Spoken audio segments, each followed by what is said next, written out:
Pagdugo ng puwet ni Jinggoy Estrada, binalikan ng netizens sa gitna ng bali-balitang isa siyang bottom esang, Darna. Inungkat at pinagtawanan ng mga netizens ang article ng The Philippine Star noong August 1, 2002 kung saan naibalitang nang ulit ang kanyang abogadong si Attorney Noel Malaya na mailipat sa Makati Medical Center ang senador dahil sa pagdurugo ng puwet nito noong July 26 at July 30. Naganap ang grand throwback na ito matapos ihayag ng dating commercial model na si Robbie Tarroza na bahagi si Jinggoy ng LGBTQ community at isa ito umanong bato mesa o yung mga Becky na nag-e-enjoy kapag tinitira sa puwet. Dagdag pa ni Robbie, hindi raw naglilinis ang senador bago ito magpatira at isa umano itong tuwadera ng taon.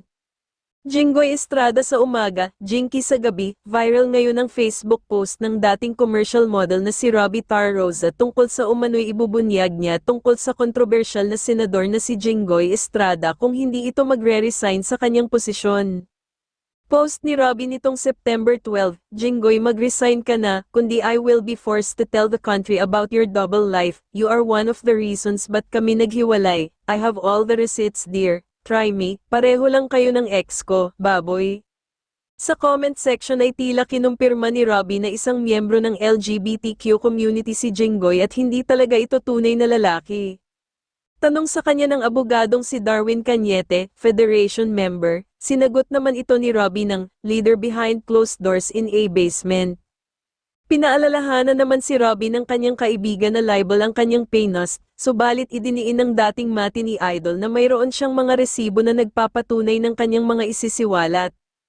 I have receipts po, pati si Jode magtestigo paano sila nagsesex habang nangumpanya dati for FPJ, komento niya, dagdag pa ni Bobby, isang bottomay, si Jinggoy, o yung mga baki-itang nag-e-enjoy kapag kinakangkang. Ayon din sa kaibigan ni Robbie, alam din daw ng misis ni Jinggoy ang totoong kasarian ng kanyang mister, matagal na marami may alam, misis nga niya alam basta mayaman na rin kasi quiet na lang hilig niyan basketball players pa, komento ng isang Tito Villanueva. Sa ngayon ay dinadagsa na umano ng death threat si Robbie, subalit wala raw siyang pakialam at patuloy na maglalabas ng katotohanan. Eto na po mga death threats na, I do not care, I will continue to speak the truth, bakla at sinungaling ka.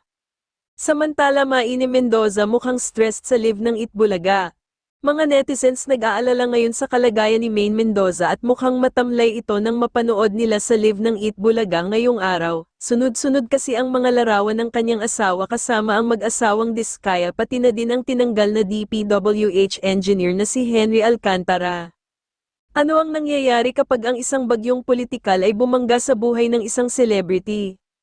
Ang karaniwang masayahin at puno ng sigla na si Maine Mendoza ay nahuli sa isang sandali ng lantad na kahinaan sa live television. Ang kanyang di mabasa na ekspresyon at hindi pangkaraniwang pananahimik sa Itbulaga ay nagpasiklab ng matinding espekulasyon. Isang emosyonal na reaksyon na nagsasalita ng higit pa kaysa sa mga salita na nagpapakita ng bigat ng stress na kanyang pinapasan. Lalo na ngayong ang kanyang asawang si Arjo Atayde ay nasa gitna ng isang malaking iskandalo. Ang nakakaantig na tagpong ito ay naglalantad sa matinding pressure ng pamumuhay sa mata ng publiko habang tinatahak ang isang pribadong krisis. Sinuri namin ang mga pangyayari at ang kasalukuyang kontrobersya upang maihatid sa inyo ang buo at walang halong kasinungalingan. Paglipat ng pondo para sa libreng almusal program. Sinusulong ni Senador Kiko Pangilinan ang pag-allocate o paglipat ng pondo ng flood control project sa libreng almusal program. Ito ay upang tugunan ang isyu ng pagkabansot, malnutrisyon, at pagtaas ng dropouts.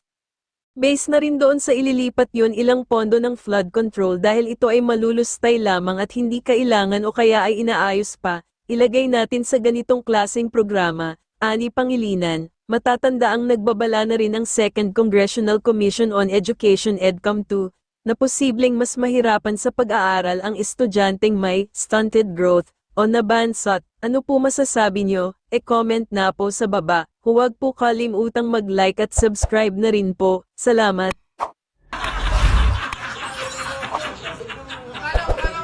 Ulang ba no? Ulang?